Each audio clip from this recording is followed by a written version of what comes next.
to Yanmath Civil Muthukan. In the video, we will see the inverse trigonometric function. Example 6. Find the value of sine inverse of sine 3 pi by 5.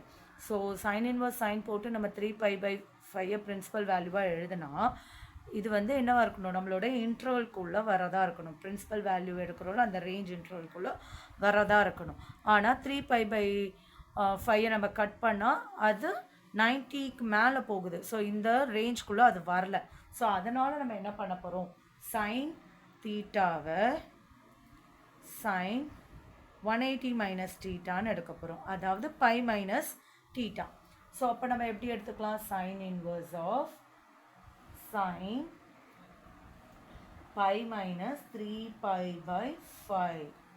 So, இப்போ sin inverse sin போயிடும் pi minus 3 pi by 5.